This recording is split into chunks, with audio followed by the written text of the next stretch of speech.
Hi, this is Billy Earl, and this is Delmarva Americana. Today we have a local businessman who's here to join us and tell us about what he's doing in this world. This is Anthony Darby from Peninsula Alternative Health. Correct. Peninsula Alternative Health? PAH for short. PAH. Yeah, I get your texts all the time. Look, thank you for coming. It's a real pleasure to have you here. You're in an explosive and a burgeoning business. And that kind of innovation and technology is a welcome thing.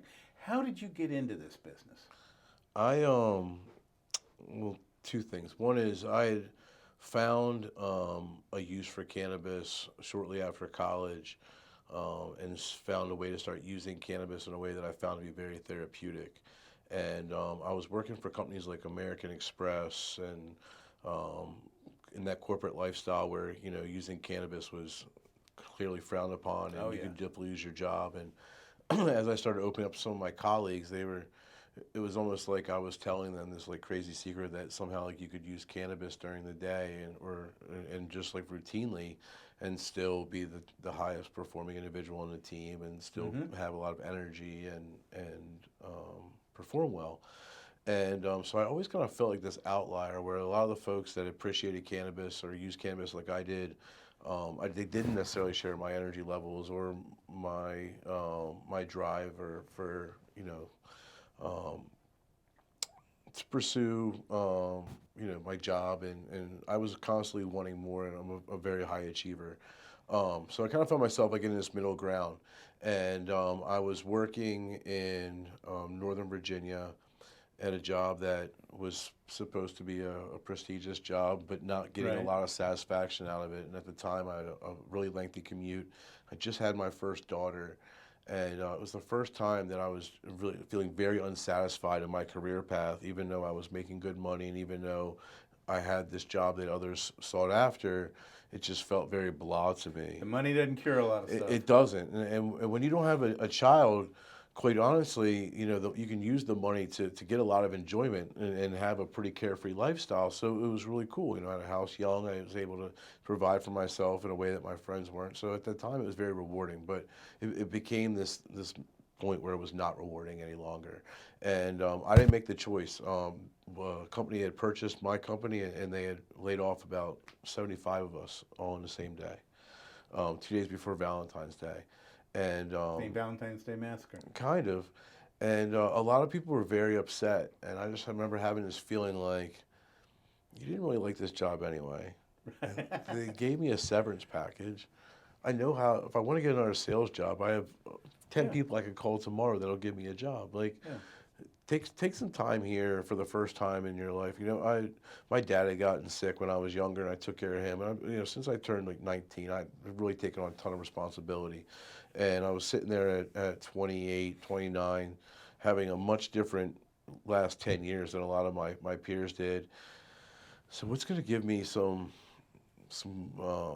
satisfaction every day? What's going to make me want to get up and go out? And I came to two things.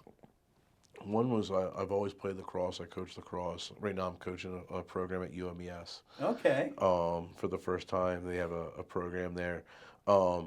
So I was like, if I could go up and get a job at a university, and at this point we were living in Sykesville, so there's lots of options for universities around. That would be really cool. And although the money would not be like I thought of my career path, I think the satisfaction would be there. The other thing that kept coming up in my head was Maryland was getting ready to release an application for cannabis licenses. Right. And I was like, wow, man, like if someone's going to get a license, like, I feel like I could, my business career and what I know about cannabis is far surpassed the average Joe, especially very few people knew as much about business and about cannabis as I did. Right. So I found myself having this kind of unique skill set. So I went to Loyola University and met with Charlie Toomey, who was one of my old mentors when I was a kid playing lacrosse. And he said, you got a kid, like, you're not going to come back and be a grad assistant, like, go get a real job. So I said, okay, cannabis it is, right? There you go. So So kind of by default, and there were some local guys in town that were going to apply for a cultivation and processing license, and they said, "Hey, why don't you apply for the retail license to this? Right. Ideally, we'll all get approved, and we'll have this kind of co-op." Well, they didn't get approved, and I did. So, Okay. it was a long period. Myself and Dr. Mary Pat Hoffman, who's a clinical director. She lives in Ocean City, Maryland. Was a partner and a founder in Peninsula. I, and Chuck Henn and Dan Corpon, we wrote our own application. So that makes us very unique.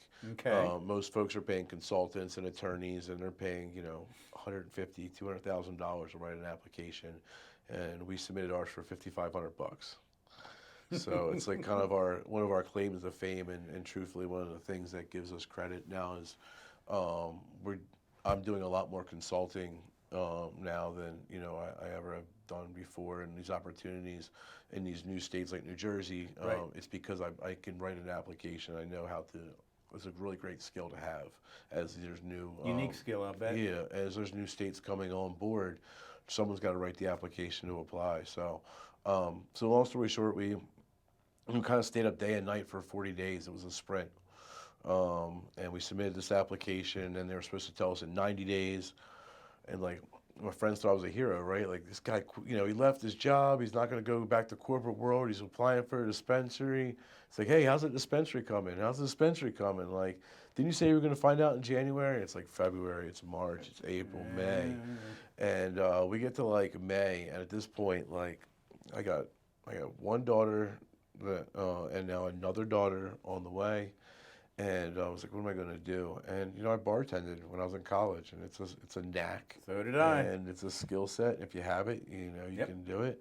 And Joey Gilkerson, my great friend, gave me a cool spot at Headquarters Live, as we were talking about earlier. And I went back to bartending there and at Rope Walk for a little bit, and then ended up getting, in a change of fate, I got recruited to go work for SAP reseller. SAP is a major software company. Yeah. They sent me to Shanghai for a week. I was traveling all over the country, meeting with large organizations about their ERP systems. And then December 5th, 2017, we got the email that we were approved. And it was just one of the... Finally. So then what? Now you're approved. Now you gotta do it. Who knows how to open a dispensary in Salisbury, Maryland? No one's ever done it before. Yep. So we had to really navigate through, and we weren't really sure what to expect. So we did everything like as lean as we could be. Right. We submitted our application for $5,500. We came to market for under $200,000, and $50,000 of that was a license fee, and another large portion of that went to our security system, and we were really bare bones. Right. You had mentioned that you had seen our first location. It was a shoebox that had not been occupied in 4 or 5 years before we got in there, and it was dirty carpets, and it was not much. And we went in there and did what work we could and changed some of the flooring around, and Gander Mount was going out of business. We had scooped up a couple of display cases that had guns in them before we got them, right. Like from guns to cannabis, right? Vacuuming out the rocks, the display cases. This is a true story. And we just opened up their doors, and we went out with a mission to affect people's life and create quality health outcomes is the terminology that we use. And we had a clinical director in Dr. Hoffman that was very knowledgeable in cannabis, far surpassed many folks in the state. And because of that, we became branded as this very medical style dispensary. Some of our competitors took a different approach, which is fine, but when people's children are having epilepsy or having significant issues, they find their way to our dispensary. So yep. That model allowed us to outgrow that little shoebox way quicker than we could find a space. I mean, to find a new location was, when you talk, to bring up, if I can, our developers of Brad Gillis and Joey and all those guys, they literally said it was the most challenging project they've ever had, because we have to be within a certain senatorial district, which is arbitrary, arbitrary line. So we're Senate District 37. I can throw a rock from our location and hit Senate District 38 in 2 different directions. We're that tucked in there. because most of 37 is Cambridge, Hebron, um, is west, and we are Salisbury dispensary. We had to be in Salisbury. So, um, and then we'd found other locations where folks had basically said that they would cancel their lease. We had situations where banks had threatened to pull the note on our developers if they put a cannabis tenant in the building. Okay. So just a lot of issues to the fact that they had purchased a building that we were only supposed to occupy half of, and then we agreed to occupy the whole thing so that we could have a new home for us, and that's where we're at now at Mount Herman Road. Um, and that location's been great. I know parking is still a challenge, even though we have 54 spaces. It's still, when we rock, it's still a little bit tight, but we went from 2,000 square feet of operating space to roughly 4,000 square feet of operating space for the dispensary. And then we have a campus model now where we have yoga and exercise classes and lunch and learns in our community room, and then our little wellness store where you can get accessories, or we have vitamins and supplements and things like that as well. And merch. And merch. And merch. Okay, so here you are. You've gotten down the road and you've gotten past a lot of, I'll say, the bureaucratic obstacles as well as the biases that occur. You're now in Silver Spring. We are. So we went through an acquisition in February, and the way that we started off is a great story, and I just told you how cool it is, and we're four friends, and for $5,500 to submit this application, but 5 years into the Maryland cannabis industry, and it's no longer, smooth waters. With adult use coming and Maryland having such a robust program, it's taking more and more capital to compete for the long haul. Okay. And the four of us as friends don't come from money or have the kind of pockets to do that. So we worked out a deal, and also two of my friends that started, it was never their intention to come in full time. It was just we got so big and they just jumped in and dove with 100% of their efforts to help us out. And but it was time for them to pack up. They live on the other side of the bridge. So we did a restructuring a deal where we brought in a capital partner. I stayed in as CEO, and then they allowed us to have a second license, which is in Silver Spring. So Right. that's where the second Peninsula Alternative Health, we opened up in March officially as Peninsula Alternative Health.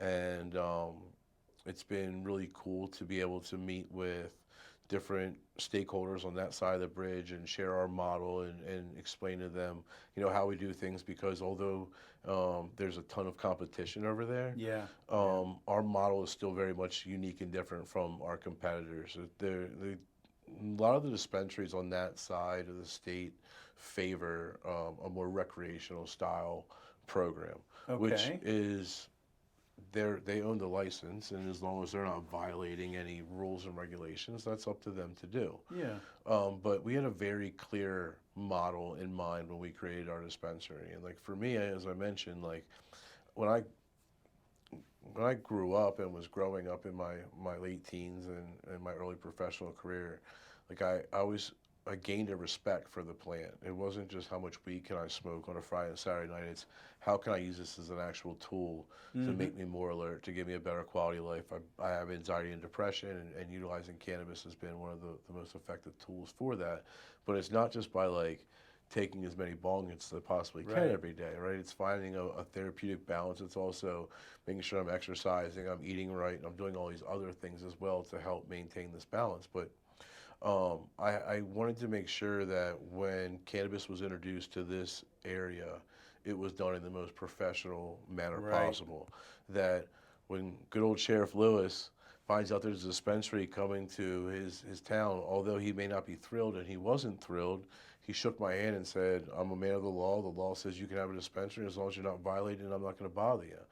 And I got to imagine that if I came with a different swagger or a different approach to him, and some of the other more conservative folks that I needed to be friendly with to make this so successful, I think that way that cannabis is perceived in Wycomico County could be a lot different. I do think one of the things I'm most proud of is that there's a lot of folks in this county specifically that recognize cannabis as a medicine because of the work that I've done. Mm-hmm. We were Small Business of the Year in 2019 for the Salisbury Chamber of Commerce. Yep. We were recognized by the Baltimore Business Journal.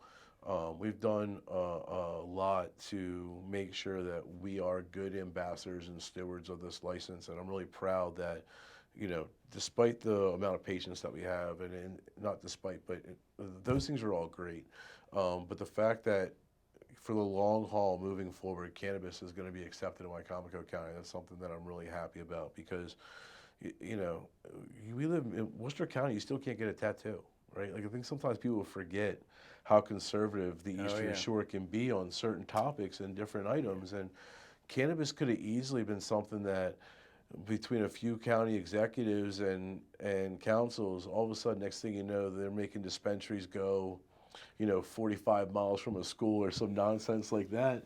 Queen Anne's County, you know, they made all the dispensaries go in industrial zones. Really? And that creates an issue because people don't go to industrial zones to shop, and when you make people go too far out of their way, when you make them feel like they're not doing a routine action, it becomes icky. It becomes less approachable to them. When you allow us to open up, like we're a Rite Aid or a Walgreens, where you have a retail front, we're right on the store, like a location, and they come in and have a similar experience, it validates us. It gives us the same, it makes us on an equal playing field as other healthcare or wellness providers. So, you know, I'm really proud that Wycomico and Worcester County have both been fairly, fairly pleasant to deal with, as I've dealt with both, and Dorchester County too, to be honest with you. Okay. We have a CBD business that we were able to start out of an incubator space at the, there's an incubator across from the airport in Dorchester County. Okay. Eastern Shore Innovation Center. And we were able to get approved by their county council to start our CBD and hemp business right there. And that was a lot of opportunity that was granted to us. So, you know, the Eastern Shore, it's funny because cannabis is certainly on a ballot initiative is going to be more favorable in a liberal area than a conservative area. Yes, it we will. can agree, right? But usage, that's a lot more bipartisan than folks admit. And I can tell you that during the election season, and I have a really cool opportunity because I have geographic protection in my dispensary. I pull everybody, right? So if you have 5 dispensaries, a lot of them are going to have different vibes. So in Silver Spring, I'm the medical vibe, right? Yeah. So if you're just looking for the highest tested THC and you're looking for, you know, handshakes and the whole rec vibe, you're probably not going to come to my dispensary. Okay. So it's same thing in Baltimore. The dispensaries they cater to niches. But I don't do that because I cater to everybody because in some ways, I'm the closest dispensary for all socioeconomic classes and all folks. So my waiting room in November was hot. You know what I mean? Red hats, blue hats, very conflicting lifestyles and stories and personas. But, you know, the Eastern Shore, for the most part, is still filled with working class folks. Ag is still a huge part of the Eastern Shore. And I think that because it's a plant, it's treated differently than other drugs. And I think because it's a plant and the Eastern Shore is still so close to DC and areas that have had predominant cannabis use for a long time, it's kind of trickled down on here. And I don't know. I'm really excited to see the actual numbers on the ballot initiatives in November. I think the Eastern Shore is going to come out in a big way, voting predominantly yes for adult use. Well, you know, it's an interesting thing, these quasi-prohibition type of approaches that certain legislative and law enforcement jurisdictions are attempting. Very wise man said to me once regarding this that, you know, prohibition, well, how did that work out? The American public is ready for this. The American political arms are not so ready because they have fundraising issues, They want to appeal to people who have been divided and like to be divided and like to look at other lifestyles and other people as being wrong if they do that. They don't mind chugging half a bottle of whiskey on a Friday night, but on the other hand, they feel like this is a gateway drug. And I think that's such a fallacious argument because if you think about it, the gateway drug is beer. Or cigarettes. That's where they all start. Yeah. I mean, I just, the studies that I've seen, so I'll say two things. One is the studies around the gateway drug were highly convoluted and inaccurate at best. Manufactured results. What substance is the most likely to start someone? I'm not sure. I think there's a lot of folks that started on beer and they never left beer, although they drank 18-pack every day and had liver disease and died. So right. Here's what I can tell you that we've observed in our dispensary and have documented, that we have a lot of mono-substance users at our dispensary. A lot of folks that... What does that mean? I mean, they only use one substance. It's just cannabis. They don't drink and use cannabis. They don't drink and use Xanax and Adderall and other substances. A lot of folks were on multiple substances and they come to us to get off. So it's I used to drink, a couple glasses of wine every night, and then I was feeling depressed. So the doctor gave me some Xanax, and then I was taking Xanax, and then it was helping me sleep, and then I wasn't sleeping anymore. So then I was taking Ambien, and then I'm taking Xanax and Ambien and drinking wine. But now I'm just smoking, a vape pen and using gummies at night. Yep. One substance replacing multiple substances. We have a lot of former addicts that come to our dispensary, and they're not addicts anymore in terms of how they use the cannabis. They use it responsibly. They use it within a way they can afford it. When you look at the definitions of addiction, they're not meeting the criteria to be considered addicts. But these are the same folks that won't touch a sip of alcohol. They won't, take a pain pill when they're having dentist surgery. These are folks that avoid hard substances like the plague, but have found a balance using cannabis and CBD oftentimes as a benefit to their life. So we see it oftentimes as an exit strategy for a lot of folks that have other substance abuse issues and have other chemical dependencies. And I'm really impressed and proud of how we've been able to work with not just providers, but like we even have a program with Riverside Pharmacy, and they'll come to our dispensary once a month. They set up a table, and you can literally throw all your prescriptions in a bag and show up, and they'll go through one by one and say, okay, well, do you realize you're on 3 blood pressure medications? Or, oh, wow, this seems like a high milligram for a blood thinner for someone who's also taking so-and-so. And what that does is the reason why we created the Wellness Campus is because we're not going to create these health outcomes that I speak of by just throwing weed at people. No. Okay?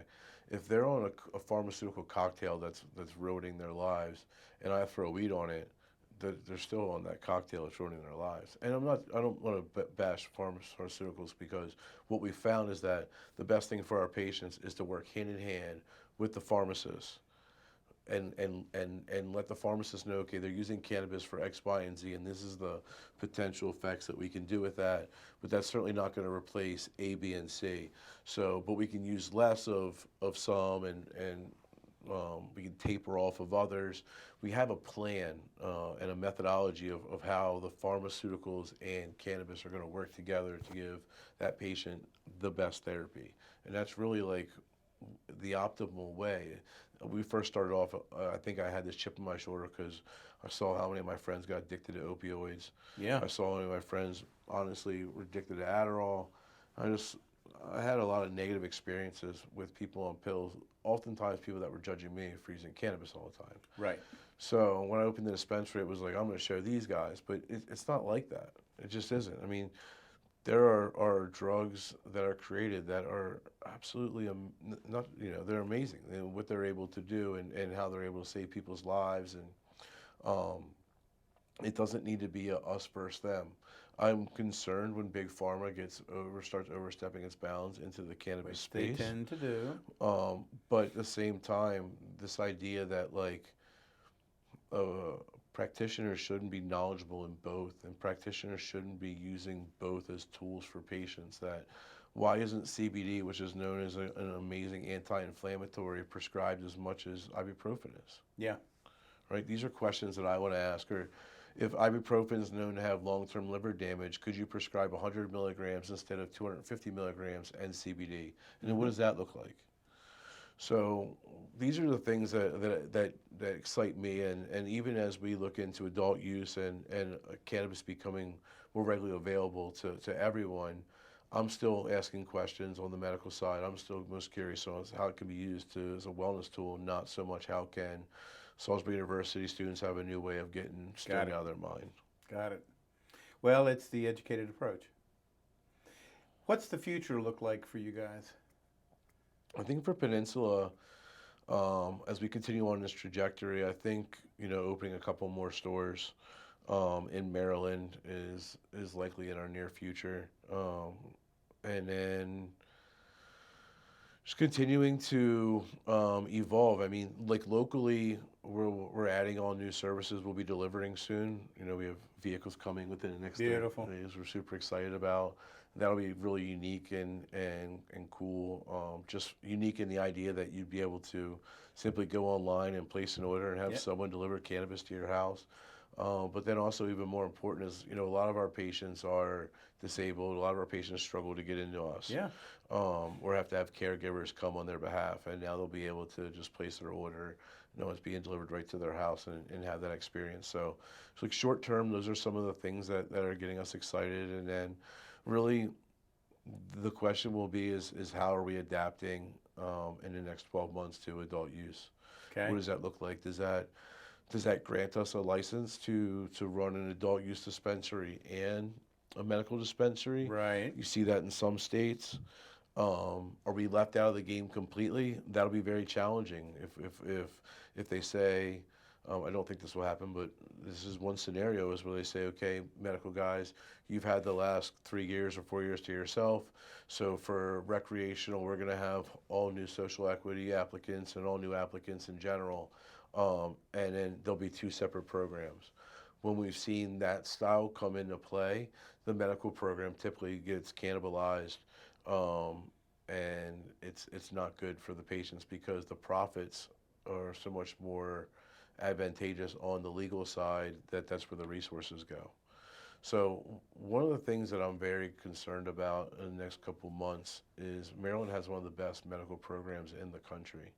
And I'd hate to see it get cannibalized in itself or somehow a detrimental action happen to it because we want to have adult use. Yeah. There should be a way and a path forward that we can protect our strong medical program and accomplish the goals that the legislature is looking to accomplish all at the same time. So I'll be very active in those conversations in Annapolis to help craft the legislation to make sure that the medical dispensaries are well represented in the new process.